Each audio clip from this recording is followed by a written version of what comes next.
Yay! Hello. Welcome to today's Life with Herpes Live. I am Alexandra Harbushka. I am the founder of Life with Herpes. It is a blog, it is a YouTube channel, it is a podcast.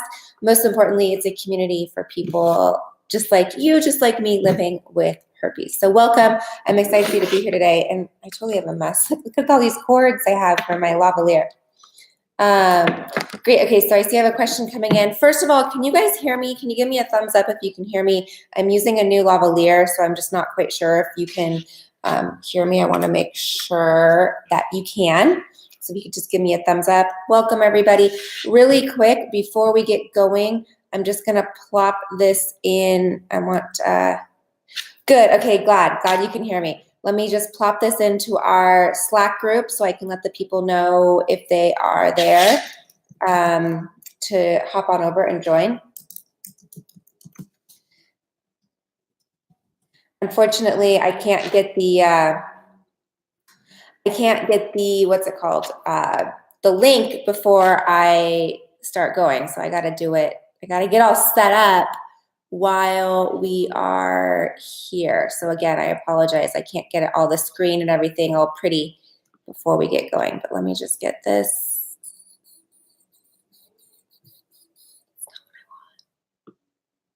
There we go. How is everybody's day today? It's Friday. How excited are you? I'm pretty excited. It's always Friday, right? Like Friday just always, not it's always Friday, but it's Friday. Like who's not excited? It's Friday, it's summer. I'm excited. All right, let me type in here just in case. If you guys have any other questions or you want to reach out to me or you want to know how to find the community, you're just going to want to go to lifewithherpes.com. I'm putting it right there for you in case you have any questions. All right. First question comes from our group right now. Why would my antibodies go down? Okay, so that is something I'm really going to refer you to talk to your doctor about as far as antibodies, things like that. I am by no means an expert in that. Basically what happens when you do the test, so when we perform a herpes test, we perform it basically one of two ways. One would be a swab and one would be a blood test. The swab is only if there is an active outbreak. So if you have a blister or something like that and you swab it, then that would give you results. The other way is if you do a blood draw, they draw your blood and they're looking for the antibodies in your body. So if you have the antibodies for the herpes virus, then you have herpes. So as far as why would your antibodies go down, that is something I'm gonna redirect. I'm sorry I can't answer that question, but I'm gonna redirect that question to go to your doctor or healthcare provider to ask them. I really don't. I don't know. So that I do not know. So I'm sorry I don't know that question. As I see, like I have a huge bump in my hair. Anyways, and I got the gardener behind me. Sorry if it's noisy. So yeah, I'm sorry I don't have the answer to that question, and I would encourage you to call your healthcare provider, ask them, and see what they say. Okay. This one. Next question. Can birth control cause more outbreaks? My outbreaks seem to only occur around my period, but when I was pregnant with my son, I rarely ever had outbreaks at all. Okay, so here's the deal. Your hormones and immune system are pretty much what affects outbreaks. So if your immune system's low, if your hormones are kind of wacky, basically your whole body's off and it's trying to adjust. Typically, us women get more outbreaks before our period. It's just the way it is. And it's typically because our immune systems are a little down. When I mean a little down, they're working pretty hard, right? So our immune systems are a little down, and I'm not saying you're sick, but just it's working hard. It's all men on deck type of thing. And then your hormones shift and do all this. So typically as women, we get more outbreaks right around our period. Now, as far as does birth control cause more outbreaks or not, that's going to be up to your hormones. Again, if your hormones are off, ladies, I know I've been on birth control, different birth controls. I'm sure you ladies listening, we've all had issues with birth control or not, or, like up and down at different times in our life. So that might be something that is causing a different trigger in your body. So yeah, I would, if that seems to be happening around your period, kind of start tracking it, seeing maybe there's some things you can adjust. Maybe you can pay more attention. Maybe right before your period, you can kind of relax, maybe take some yoga classes, things like that. But yes, it is pretty typical to get more outbreaks. All right, I'm going to go back to the questions. Yeah, so you said you got 2 tests done. The second one was lower than the first one. So I'm gonna ask you, when you got 2 tests done, what did the healthcare providers tell you? Did they tell you that you're still herpes positive, or did they tell you that you're not? So I would just refer it back to them. I'm guessing you're asking me this question, Marvin, is because you're like, do I have herpes or do I not? And I have one test that says and one test, like, what's going on? Do I have it? Do I not?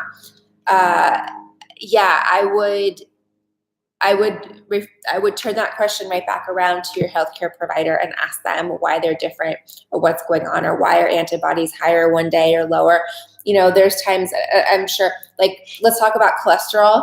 My diet is pretty much the same. It doesn't really change. And there's times I'll go in and maybe I had, some, I don't know, I'll go in and my cholesterol's high, and then the next, if they're like, what's going on? And I don't change anything, I don't do anything, I go back and my cholesterol's lower. So it just may be an off day, or maybe you were sick that day, things like that. Your body can change slightly. Okay, next question. What website would you recommend best for dating? So I'm glad you asked. I recommend Meet People with Herpes. It is an online dating site for people living with herpes. And the beauty about that is, I'm getting the site for you. The beauty about that is people on that site all have herpes. So it is a great way to, you still, the magic still has to happen, but it's a great avenue to meet people, especially if your number one concern is having that conversation or not wanting the rejection, which we've all been there, and we've all been rejected and had people say, I don't want to date you because you have herpes. They're not worth your time. But I understand how it can be extremely crushing and all that. So yeah, for dating with herpes, I'd recommend that site I just put up right there. I am a spokesperson for them, so I have spent a lot of time on their site. I have spent time on there. I know their company, so I definitely recommend that.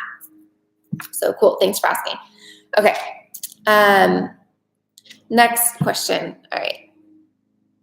I'm getting a story here, so I'm just trying to get through the story.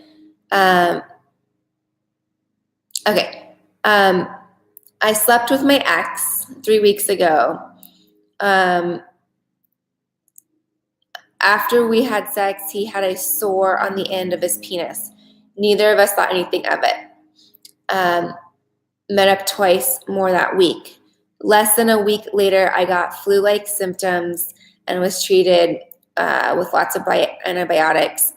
I totally got outbreaks. Okay, went back to the doctor, got my results. Of course, you said you had herpes, told your ex, and must have gotten it from him, and he should go get checked out. He got the results back today, and he's clear. How is this possible? How is it that I have herpes and he doesn't? Okay, so first of all, sorry about being diagnosed. They're all shitty ways to be diagnosed. So a couple things about your partner, and this kind of goes back to the first question about antibodies and how we get tested and things like that, is if your partner got a blood test or got a swab. So we're going to have to find out what type of test he got. When we do the blood test, again, we are, as I'm showing you, get the blood test, get the arm, get the blood draw. they are looking for antibodies. So your ex may not have the antibodies in his system yet. Number one, it can take some time for them to show up. Number two, if they did a swab of his penis, the sores, the lesions, the bumps, whatever you want to call it, may have dried up, may have gone away, and it's no longer there. So, and number three, he could be lying to you, right? We got 1, 2, 3. Either the antibodies haven't showed up, either the test administered was not the correct test. They should have done it while he had a sore, or 3, he's lying to you. So those are the 3 options. Chances are,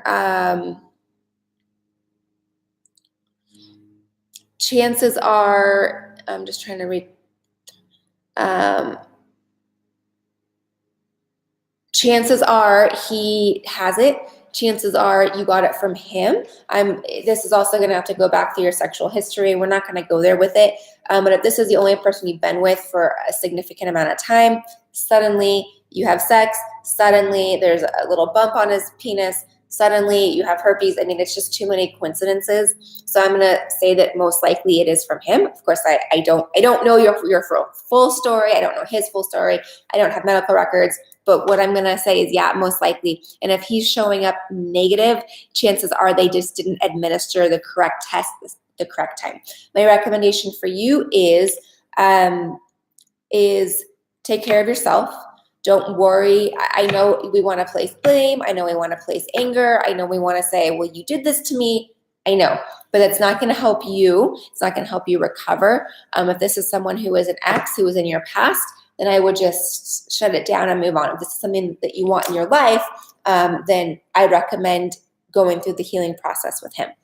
So that is that. Yeah, super sorry about that. It's not fun. I'm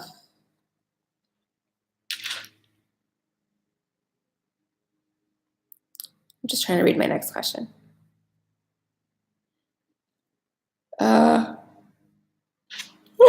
Sorry about that yawn. Okay, another one about being tested. I guess today's the day about being tested. Sorry about the light too, guys. Is that better? Ooh. No. That there we go. I got the light. I got all this exposure. I'm trying to get the right light. Okay. Okay, I tested positive for HSV2 3 days after a new sexual partner. My results show low numbers and recent exposure. He just got tested last week, and sure enough, he is positive. So I got it from him. My point is, it does not always take 12 weeks to get positive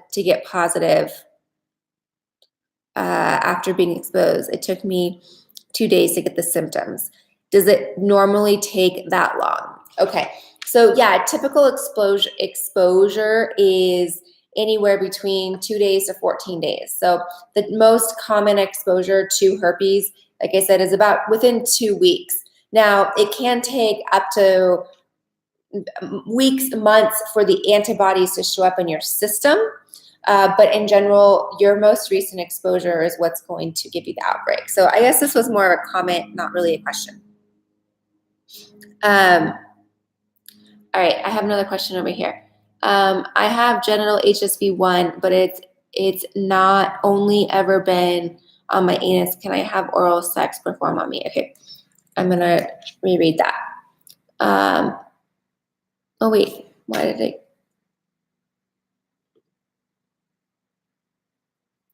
I accidentally hid your question? But you're saying, sorry, Noble, I meant to hit accept your question and I hit hide. But you're saying that you have outbreaks on your anus only and you want to receive oral sex. So that is going to be something I'm going to recommend you talk to your partner about. It is important you tell your partner you have considered genital herpes. The herpes will go along. It'll pop up kind of where it wants to, depending on your nervous system. So it'll pop up where your nerves are. Just because you've always got it around your ass or your anus doesn't mean that it could not pop up someplace else. And I don't know necessarily where you have viral shedding, neither would you, right? We just don't know where the viral shedding is. So to answer your question, can you still have oral sex? Yes, absolutely. You can still have oral sex. But what's going to be really important is you're going to talk to your partner, and you're going to let your partner know you have genital herpes. You're going to let your partner know where you typically have your outbreaks, so that he or she will know where you have your outbreaks. And then you will be able to discuss that. And then what I recommend, just to make sure everybody's in the same boat, is use a condom. I know that is not fun, but it is a great way to ensure that you are protecting yourself from receiving something else, and your partner from receiving genital or receiving herpes. Does that answer your question? Hey, thanks, Mr. Cool Guy. Okay. My boyfriend won't. Okay, this is right in alignment with this last question from Noble. My boyfriend won't go down on me because of my HSV2, but he already has HSV1. So what are the potential risks from him? Okay, number one, so if you have genital herpes and he has oral herpes, you both have herpes. Okay, I'm gonna say that again. People with only oral herpes also have herpes. People with genital herpes have herpes. It is the same thing. We both, all categories have herpes, right? What the difference is there are two strains, and what the difference is your location. Now, if one has one strain of one has the other strain of two, can you transmit it to each other? Yes. So I think this was my one hand.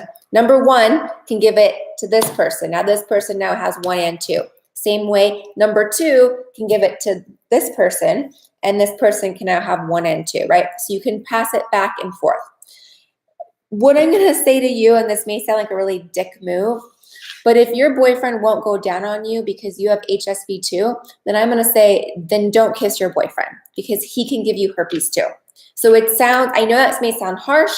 I know it may sound like a shock to him, because everybody has oral herpes. What's the big deal? Well, the truth is if he's not going to go down on you, then you should say, I don't want to kiss you, right? That's personally how I feel, and that's being bold, not my being asshole, but it's just as, it's the same thing. So if he's not going to go down on you, then you can say, great, then I'm not going to kiss you. It's the same thing. So what I recommend for this, because I know once you say that, you got to have a conversation about it. Again, back to what I was just saying about the last question, there are, you can use dental dams, you can use condoms, you can protect through latex. As far as oral herpes, again, that is really hard to protect because we use our mouths all the time. We take a sip of my University of Arizona water bottle. But if I take a sip and then your boyfriend takes a sip, or whoever has it, whatever, let's say I have it, boyfriend doesn't, give it to the boyfriend, then he can get it too. So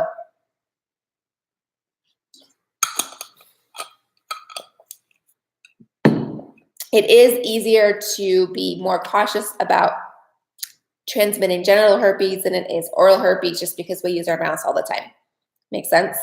Oh, you're welcome. Yeah, I love being here on Fridays. Thank you. I appreciate it. It's truly my gift. And this time I put makeup on, so I'm not as tired, but it's my gift to be here with you. So thank you. Does your husband Bill have herpes? No, he doesn't. People ask us that all the time. I get that question probably daily through Instagram. I get that question all the time, every time I talk to someone. Does your husband have herpes? No, he does not. So he does not have herpes, and we are, cautious. I do let him know if I feel like I have an outbreak or if I have a tingle or something like that. So I definitely let him know. I'm probably overcautious about it, but I do let him know. He was on last week. If you guys want to go back and watch, he talked a little bit last week. So if you go to last week's YouTube live. Okay. I feel like I'm going to have an outbreak. Sorry, I have a seed in my teeth. Okay, I feel like I'm going to have an outbreak at one place, and then I'll move to another area in my genitals. I also get dark pigmentation on my face when I'm having an outbreak. I feel like it's under the skin waiting. Can I give it to my hubby at the tingling stage? It seems like I always have a blister or the tingling that makes you feel like you're sick down there. Okay, so couple of questions. I'm going to address first the dark pigmentation around your face during an outbreak. One thing is it could be the dark pigmentation.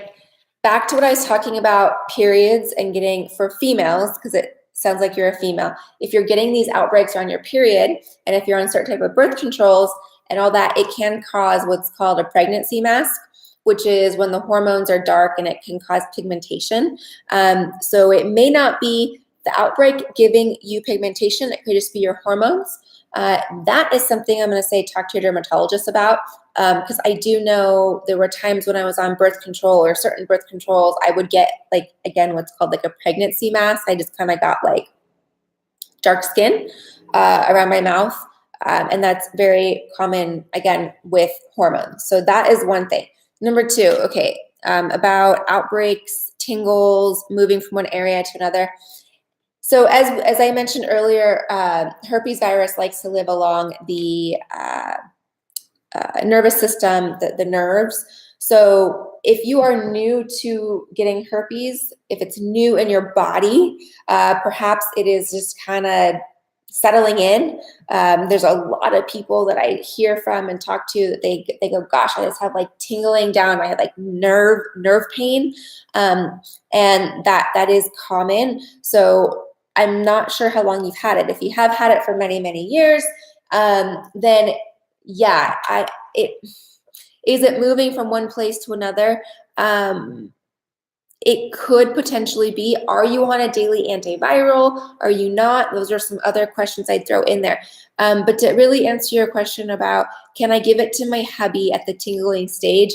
I'm going to say yes. I'm going to say a tingling stage is at the very beginning of an outbreak. So let's refer to an outbreak. Let's call it a cold, right? We've all had a cold. We've all had those signs or symptoms like that, like whatever it is, whether it's a tingle in your nose, whether it's a scratch in your throat, whether it's your lymph nodes, whether you're just like, I'm so fatigued. We all know that cold, oncoming cold sign, right?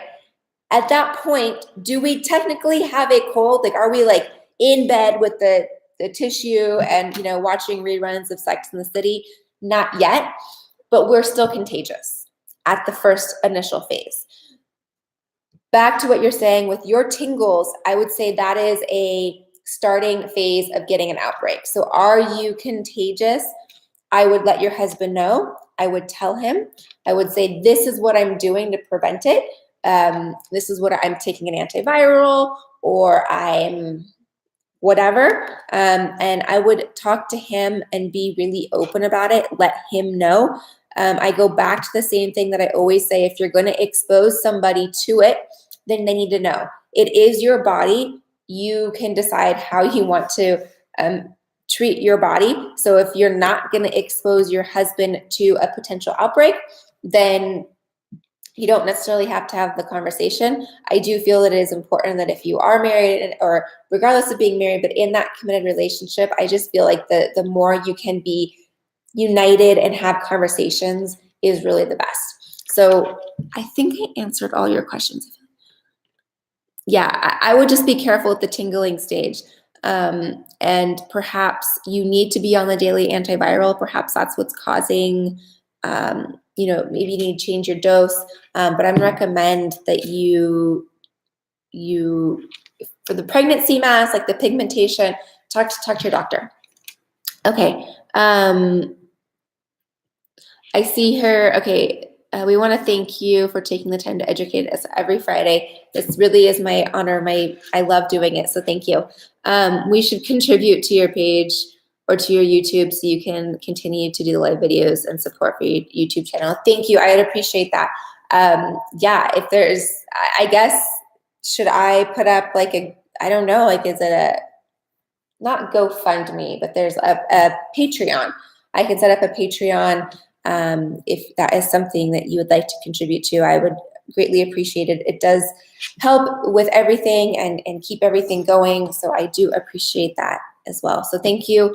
Thanks, guys. Any other questions you have today? I'm happy to answer. Love. Yeah, there are not a lot of people talking about herpes, especially on a daily basis or that are in it all the time. So yeah, I'm happy to be here. I love being here. So thanks, guys. I don't know if you can see. The other day has nothing to do with herpes.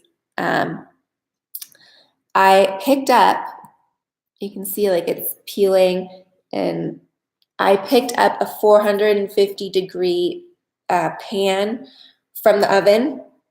Super hot. It was awful.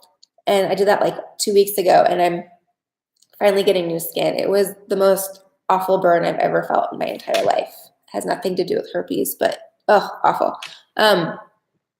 Yes, thank you, Mr. Cool Guy. Yeah, I want to continue to do this all the time. I appreciate all of your love, support, and I love being here. So thank you, and I will see you all next week. I'll talk about potentially a Patreon or something. So thanks for offering that idea, and I appreciate it. So thank you. I will see you all soon, and I'll see you next week. I'm trying to think. Next week, I will either be in the car or I will. I'll let you know if I put together a Patreon. Thank you. I definitely will. So I'll either be in the car with my husband, or I'll be like here while he's packing the car. So that's what we'll be doing next week. All right. Have a great rest of your day. Enjoy summer. It's like kind of the last week. Next week we have Labor Day, which I can't believe it's Labor Day weekend. Okay. See you all soon. Bye. Bye, guys.